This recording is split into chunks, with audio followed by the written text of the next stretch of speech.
Thank you, Honourable Speaker, the Turang Balada Nati Lakau, Honourable Prime Minister, Deputy Prime Ministers, the Honourable Leaders of Opposition, and fellow members of Parliament.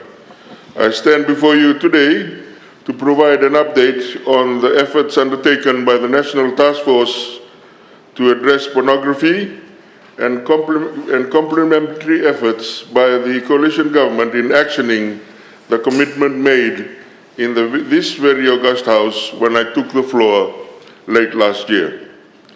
This important national task force was approved by the Cabinet earlier this year to better understand the societal risks of pornography in Fiji and to provide recommendations to effectively address these risks. Mr. Speaker, sir, keeping our people safe both in offline and online spaces is of paramount importance to the coalition government.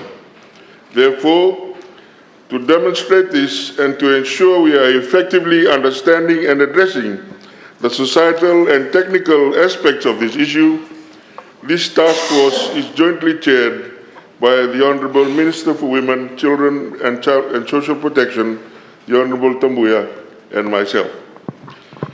And I am pleased to inform you that the task force held an introductory meeting earlier this year and its official meeting in August, with active participation and contributions from the opposition represented by Honourable Member Ketan Lal, various government ministries and agencies, telecommunication companies, NGOs, civil society organizations, academia, as well as religious and community organizations, each of them providing a unique and important perspective during these discussions.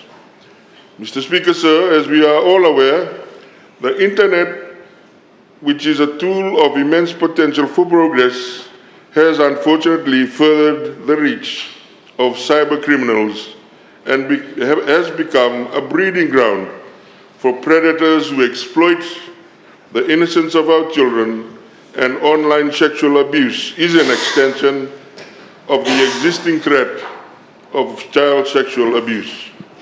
As we delve into the stark realities of these issues, we are confronted with alarming statistics that highlights this pervasive nature and the profound impact it has on our society.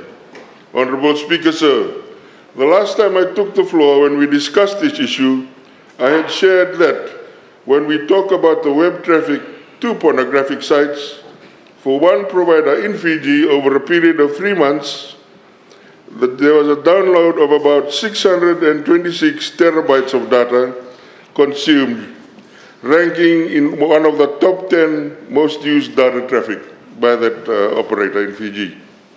Mr. Speaker, sir, to put this in context, 626 terabytes of data is approximately equal to 100 million books. Or imagine having a collection of movies that would take over 150 years to watch non-stop. Even if you watched one movie every single day, Honourable Speaker, sir, these show how large this traffic of data is. For a period of 1 month in another network provider, they found that the total adult content was 92 terabytes, or 1.6% of the total data volume for 1 month. We can see that adult content and pornography have carved out a significant presence, consuming a substantial portion of network traffic. The numbers don't lie. Though it is impossible to put any realistic numbers on how much of the Internet is made up of adult content, we can be assured that the industry is huge. It is a silent epidemic, shaping our digital world and impacting countless lives. Indeed, Honourable Speaker, this is a global and regional issue. Last year, 245 electronic service providers made over 35 million reports of suspected sexual abuse material, or commonly known as CSAM, on their platform. According to InHope, in 2023, 83% of child abuse victims reported to it were between the age of 3 and 13 years old. Interpol's International Sexual Child Exploitation Database showed that in 2018, 65% of unidentified victims were girls and 93% of visible offenders were male. The establishment of this task force, Honourable Speaker, is not merely a symbolic gesture, but a powerful demonstration of the coalition government's commitment to action. It is a tangible step towards safeguarding our communities and protecting our most vulnerable citizens, which is why the task force has agreed that the first work stream of the task force should be to combat child pornography, now being referred to as online child sexual exploitation and abuse, or OXI. Honourable Speaker, sir, the cyber tip line of the United States National Center for Missing and Exploited Children, or also known as NACMAC, serves as the U.S. National Clearinghouse for leads on child exploitation crimes such as that electronic service providers in America are mandated by law to report. These reports are then referred to law enforcement and prosecution. 99% of the cyber tips are received from electronic service providers such as Meta, Google, and TikTok. A small number are also received from the public. In 2023 alone, Honourable Speaker, NACMAC received 3,638 suspected CSAM reports from Fiji. One key action item is for our law enforcement to investigate the cyber tip reports, which we are already in discussions with NACMAC and the Fiji Police Force on, with the support of the US government to provide the needed training to our law enforcement. This is in addition to the earlier training sessions that have been held.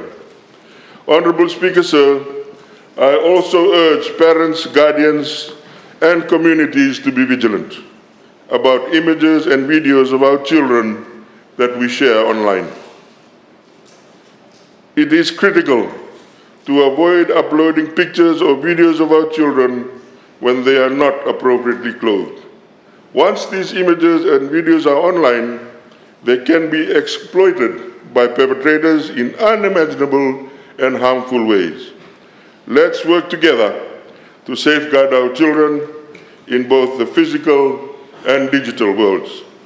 Honourable Speaker, I had spoken about the complementary efforts that we are progressing to ensure our people, in particular, our children and vulnerable groups, are protected. And I'd like to share these as well. Honourable Speaker, sir, in June, we deposited our instrument of accession to the Budapest Convention. The Budapest Convention also has a dedicated article for offences related to child pornography and to modernize criminal laws to more effectively address the use of computer systems in the commission of sexual offences against children. This is also captured in our Cybercrime Act.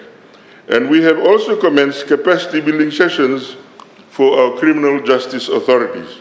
In August, as a member of the UN Ad Hoc Committee, and after 3 years of negotiations that we were actively participating in, the UN concluded a landmark treaty against cybercrime, which also included provisions for the protection of our children in online spaces.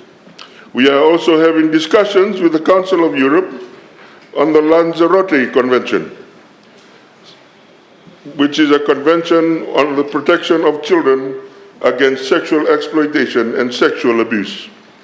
These strategic partnerships ensure that we holistically address this evolving threat, build capacity, and foster international cooperation with stakeholders. The Online Safety Commission also collaborates with NACMAC on the Take It Down online reporting service and with the Australian E-Safety Commission and the Cyber Safety Pacifica Initiative through our law enforcement to distribute information on options for reporting abuse, protecting accounts, and personal information, including blocking people. Honourable Speaker, we are in the process of finalising a cabinet paper for the Fiji government through the Ministry for Trade, Micro, Small and Medium Enterprises and Communications, and also jointly with the Ministry of Women, Children and Social Protection to join the We Protect Global Alliance, the global task force on child sexual abuse online. The Global Task Force is a governmental grouping which focuses on creating a coordinated global approach to online sexual abuse, promoting collaboration among governments, and addressing critical issues such as child exploitation, online grooming, sextortion, and harmful content on digital platforms. The Online Safety Commission is already a member of the We Protect Global Alliance, and important work is already being done with the digital safety initiatives in schools and communities. The two ministries joining the Global Task Force of Governments will further enhance Fiji's capacity to address the issue of online child sexual abuse effectively, Honourable Speaker. Coming back to the work of the National Task Force, during the inaugural meeting, the Task Force explored the importance of international collaboration and strengthening legal frameworks to protect children from online sexual exploitation. The members discussed existing child protection laws and the need for more comprehensive policies to address the evolving challenges in the digital landscape. A significant part of the first meeting involved the validation of the terms of reference for the task force and the terms of reference for the working groups. There are 3 working groups, Honourable Speaker, sir, established with specific objectives related to the overall goals of the task force. Their mandates are clearly defined in the terms of reference to develop concrete strategies and implement tangible solutions that align with our overarching mission. Each working group will focus on a thematic area and operate under the guidance of a designated working group chair. This ensures that we have an action-oriented approach, not a talk fest, in the work that we are doing. The first working group will focus on policy, legislation, governance, and criminal justice, and is chaired by the Ministry of Women, Children and Social Protection. The second working group, Honourable Speaker, is chaired by the Online Safety Commission, focuses on survivor support, empowerment, society and culture, and the third will be the Industry and Technology Response and is chaired by the Telecommunications Authority of Fiji. Each working group consists of different stakeholders who have domain expertise to actively participate in these working groups. The working groups have started to convene the meetings with their stakeholders. Honourable Speaker, sir, to ensure the effectiveness of our initiatives, the task force will implement robust mechanisms for monitoring and evaluation. We will establish feedback channels for the community to provide input in our efforts, ensuring that we remain responsive to the needs of our citizens. The next meeting of the National Task Force will actually be this month, where the working groups will present their findings, and we will continue to engage in discussions to address the issue of pornography use in Fiji comprehensively. Honourable Speaker, sir, I can say to this august House that we are very serious in what we're doing, to the extent that we are actually looking at even banning some sites if necessary. We will, Honourable Speaker, on this note, I would like to firstly thank the Honourable Minister for Women, So we are standing shoulder and shoulder together as part of this task force to address this issue comprehensively, sir. And also to all the stakeholders who are part of the workforce and the working groups for their contributions. I also invite more members of the opposition to come and be part of this working group, given the importance of the work that we are doing, Honourable Speaker.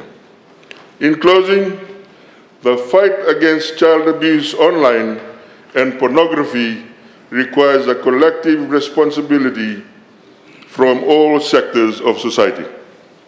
We urge each stakeholder to take an active role in this national effort. Honourable Speaker, we remain committed in our resolve, and I am more than happy to provide a further update as we move along. Thank you, Honourable Speaker, for this opportunity.